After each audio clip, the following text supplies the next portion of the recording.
Smile smile smile. Hello अस्सलाम वालेकुम बोनजोनो, कैसे हैं सब? जो भी मुझे देख रहे हैं, जो भी मुझे सुन, अल्लाह पाक आप सबको खुश रखे जी। तो चलें जी, चलते हैं टॉपिक की तरफ। हेलो, मैं हूँ ताशा और आप देख रहे हैं फूड एंड टेल बाय ताशा। तो जी, आज का हमारा जो टॉपिक है वो है प्रेगनेंसी इश्यूज को से रिलेटेड, और आज का टॉपिक है डिप्रेशन। प्रेगनेंसी में जो डिप्रेशन होता है, आज हम बात करेंगे उसके बारे में। और आज ये हमारी जो सीरीज थी उसकी थर्ड वीडियो है। और लास्ट वीडियो में जैसे कि मैं आपको बता चुकी थी कि आज का हमारा जो आने वाली वीडियो का हमारा टॉपिक होगा डिप्रेशन। डिप्रेशन जो प्रेग्नेंट वीमेंस में होता है। तो आज हम डिस्कस करेंगे इसके कॉजेज़, और फिर अगर ये होता है तो इसके इफ़ेक्ट्स आप पे क्या होते हैं, इसके साइंस क्या हैं, और इसको ट्रीट कैसे किया जाता है। तो सबसे पहले तो जी, जो इसका कॉज बनता है वो है जी आपकी बॉडी में हार्मोन चेंज। जब आप प्रेग्नेंट होते हैं तो आपकी बॉडी में हार्मोन चेंज आते हैं, जिसकी वजह से आपके जो दिमाग में कोई केमिकल्स होते हैं वो इफ़ेक्ट होते हैं। और वो इफ़ेक्ट होते हैं तो उसका इफ़ेक्ट फीमेल पे और बेबी दोनों पे होता है।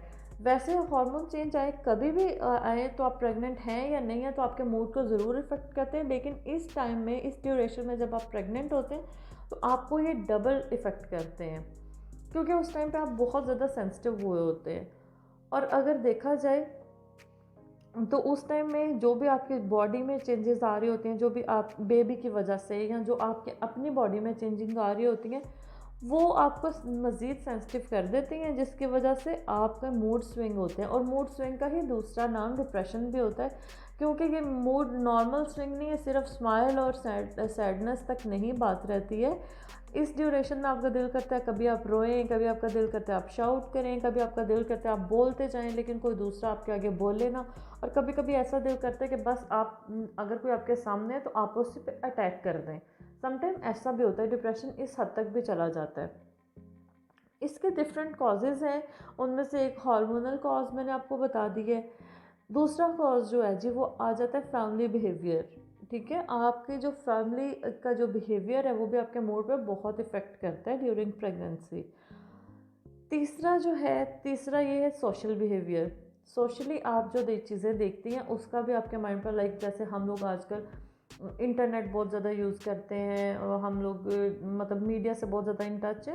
तो हम वो चीज़ें भी देखते हैं, चाहे वो हमसे रिलेट करती हैं या नहीं रिलेट करती, वो भी हम पे बहुत बुरी तरह से इफ़ेक्ट करती हैं। तो इसीलिए कहा जाता है कि ड्यूरिंग प्रेगनेंसी आप अवॉइड किया करें इस तरह की चीज़ों से, आप ज़्यादातर इंगेज रहा करें कुरान पाक से, तिलावत से, नमाज से, इस तरह की चीज़ों से, ताकि आपका जो मूड है, आपकी जो माइंड में उस टाइम पे जो भी चल रहा है वो पॉजिटिव चलना चाहिए, नेगेटिव नहीं चलना चाहिए।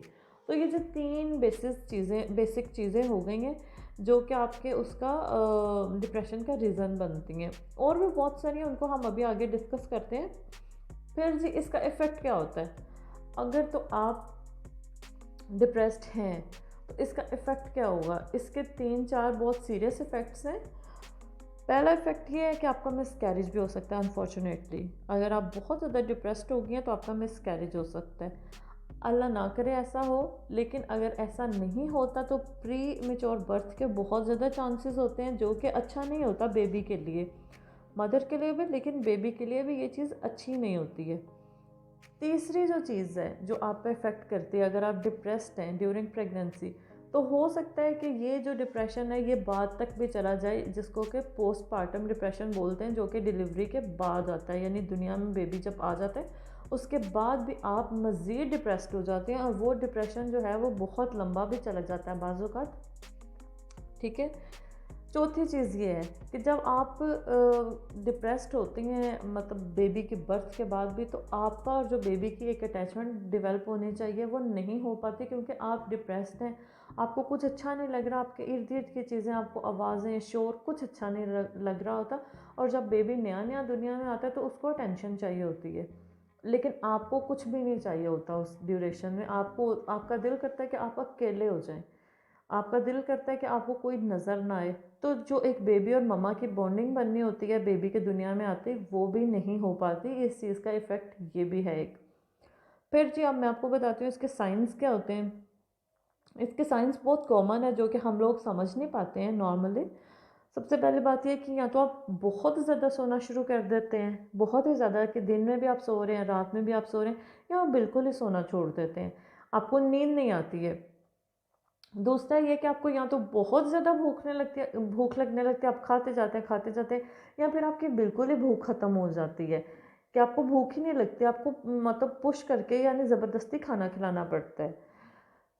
और एक और चीज़ है कि आपकी सैडनेस जो है ये आम सैडनेस नहीं होती, आप घंटों सैड बैठे रहते हैं बिला वजह, किसी की इंटरप्शन आपको अच्छी नहीं लगती, किसी का बात करना आपको अच्छा नहीं लगता, ठीक है। फिर आप चिड़चिड़े बहुत ज़्यादा रहने लगते हैं, चिड़चिड़े आपका दिल करता है कि कोई भी आपसे बात ना करे, अगर कोई आपसे बात करता है तो आपका बिहेवियर बहुत रूड होता है।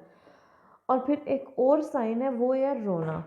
आप अक्सर औक़ात बिला वजह रोना शुरू कर देते हैं, अक्सर औक़ात कोई हंसने की भी बात हो रही है लेकिन पता नहीं आपको वो किस तरह से इफ़ेक्ट करती है कि आप रोना शुरू कर देते हैं, ठीक है। अब ये हो गए जी साइंस। अब आ जाते हैं ट्रीटमेंट की तरफ। ट्रीटमेंट है दो तरह के। एक ट्रीटमेंट है आपकी मेडिकेशन होनी चाहिए, जो कि मेरे हिसाब से बिल्कुल अच्छा और बिल्कुल सही नहीं, और अगर इसकी कोई मेडिकेशन होनी भी चाहिए तो डॉक्टर्स बेटर बता सकते हैं, मैं आपको नहीं बता सकती हूँ। लेकिन मैं सिर्फ आपको ये बता सकती हूँ कि मेडिकेशन भी एक ट्रीटमेंट है, लेकिन मुझे इसका नॉलेज नहीं, इसलिए हम इसको यहीं पे स्किप करेंगे। दूसरा जिसके बारे में मुझे नॉलेज भी है, मैंने एक्सपीरियंस भी किया, वो है जी फैमिली बिहेवियर। फैमिली बिहेवियर भी मेडिसिन है। जैसे कहते हैं ना कि दुनिया में जो प्यार है और जो एहसास है, ये भी एक मेडिसिन ही है। तो इस ड्यूरेशन में जो फैमिली बिहेवियर है वो भी एक मेडिसिन की तरह ही काम करता है, और मेरा मानना ये है कि ये ज़्यादा बेहतर मेडिसिन है, ठीक है। ये आपके साथ होना चाहिए, इस तरह का ट्रीटमेंट आपको मिलना चाहिए, लॉन्ग लास्टिंग भी है। जो मेडिसिन है नहीं, वो नो नो नो, वो अच्छी चीज़ नहीं है। तो हम इसी फैमिली बिहेवियर के बारे में बात करते हैं। मैंने ऊपर भी पहले भी आपको फैमिली बिहेवियर के बारे में बात की थी कि इसकी वजह क्या बनती है, फैमिली बिहेवियर ही इसकी वजह बनती है, और इसका ट्रीटमेंट भी फैमिली ही कर सकती है। फैमिली में आपके हस्बैंड भी आते हैं, आपके इन लॉज भी आते हैं, आपके अपने पेरेंट्स भी आते हैं, क्योंकि पाकिस्तान में एक ट्रेंड है कि जो लास्ट मंथ्स चल रहे होते हैं आपकी प्रेगनेंसी के, वो आप अपने पेरेंट्स की तरफ जाके ज़्यादातर लोग स्पेंड करते हैं। तो इसीलिए दोनों फैमिलीज़ के, आपके इन लॉज की, आपके पेरेंट्स की बराबर की जिम्मेदारी आ जाती है, और आपके अपने हस्बैंड की भी।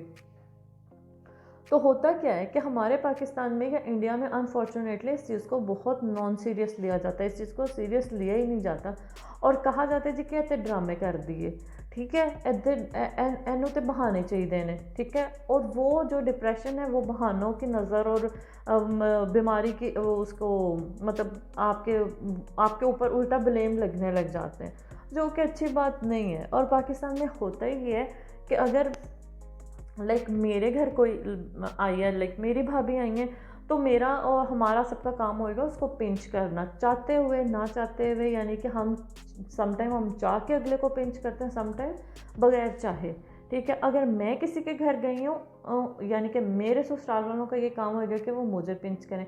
मैं ये एग्जांपल के लिए बात कर रही हूँ क्योंकि मैं इन लॉज में रहती नहीं हूँ, मेरे इन लॉज पाकिस्तान में हैं, और जबकि मेरी शादी है मैं बाहर ही हूँ।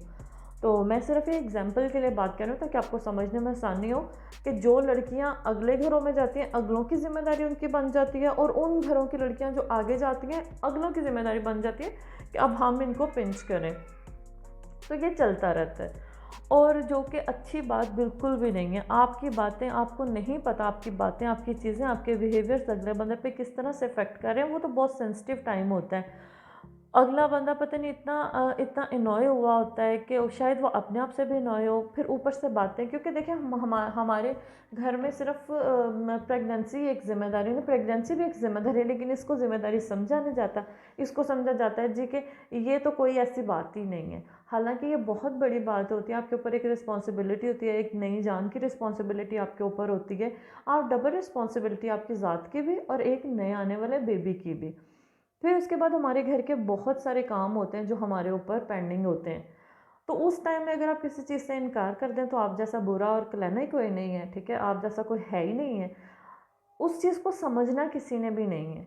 तो और बल्कि अक्सर उल्टा सुनने को ये मिलता है, तू केड़ा कोई नवा जम रही है, तू केड़ा कोई नवा पैदा कर रही है। तो ये बात नहीं होती, ऐसे लफज, ऐसी बातें बहुत बुरी होती हैं।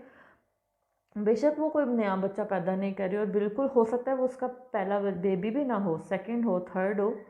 तो जैसे हर इंसान अपना रिज़्क, अपनी किस्मत, अपनी आदतें अलग-अलग लेके आता है ना, इसी तरह से हर बच्चा माँ के लिए भी अलग-अलग तकलीफ़ें लेके आता है।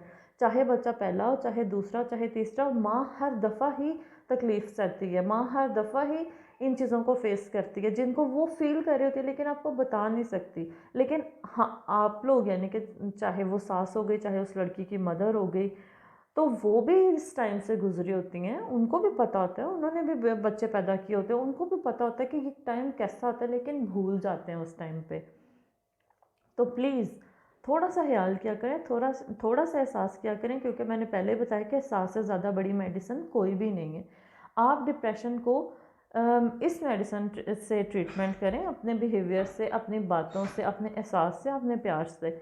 अदरवाइज़ अगर वो डिप्रेस्ड होती जाएगी, उसका इफ़ेक्ट पूरी फैमिली पे पड़ेगा, आगे आने वाले बच्चों पे भी पड़ेगा, घर पे पड़ेगा, जो कि बिल्कुल भी अच्छी चीज़ नहीं है, बिल्कुल अच्छी बात नहीं है। तो जी, टॉपिक को क्लोज़ करते हैं यहीं पे। अगर किसी को मेरी बात समझ आ गई हो तो बहुत अच्छी बात है, अगर किसी को समझ नहीं आई तो प्लीज़ समझने की कोशिश करें, क्योंकि इस इन चीज़ों की वजह से घर के माहौल पे बहुत असर पड़ता है, उस लड़की पे भी पड़ता है और आपके घर के माहौल पे भी पड़ता है। तो यहीं पे मैं आपको बाय बाय बोलना चाहूँगी, और यहाँ पे आज हमारी ये प्रेगनेंसी इशू की जो लोग वीडियोस बना रहे थे उसको हम क्लोज़ करेंगे, और ये टॉपिक यहीं पे फिनिश किया जाएगा। और अब कल से मैं रमज़ान की शायद कुछ डिशेस बनाऊँगी, आई डोंट नो, लेकिन शायद मैं कल कोई और वीडियो अपलोड करूँगी, मे बी बीफ या मटन की कोई डिश, जो कि आप अपनी इसमें रमज़ान की इफ्तार पार्टीज़ जो हैं उसमें रख सकते हैं। और मेरे साथ इन टच रहिएगा। आज के वीडियो के बारे में भी मुझे बताइएगा कि आज के आपको वीडियो कैसे लगे, और आपको थोड़ी बहुत समझ आई भी है या फिर पहले की तरह ही हैं, आप डिप्रेशन को ईजी ले रहे हैं। तो प्लीज़ थोड़ा सा सीरियस होकर थोड़ा सा सोचा करें, हर चीज़ को हल्ली वल्ली नहीं करना चाहिए। ये बहुत सीरियस टाइम होता है, बहुत सीरियस इशू होते हैं जिनको हम लोग बिल्कुल इग्नोर कर देते हैं, ऐसे जैसे कि हमें तो कुछ पता ही नहीं है, हालांकि हमने भी वही टाइम स्पेंड किया होता है। तो चलें, इसी के साथ मैं आप सबको कहती हूँ अल्लाह हाफ़िज़, टेक केयर, और मुझे सब्सक्राइब करें, मुझे लाइक करें और शेयर करें अगर आपको अच्छा लगता है तो इन टच रहिएगा, अपने व्यूज़ भी दिया करें, अपने कमेंट्स भी दिया करें, और मुझे बताते रहा करें। अगर कोई मिस्टेक होती है तो प्लीज़ आप कमेंट में ज़रूर बताया करें। अगर आप कुछ पूछना चाहते हैं तो आप प्लीज़ बताया करें।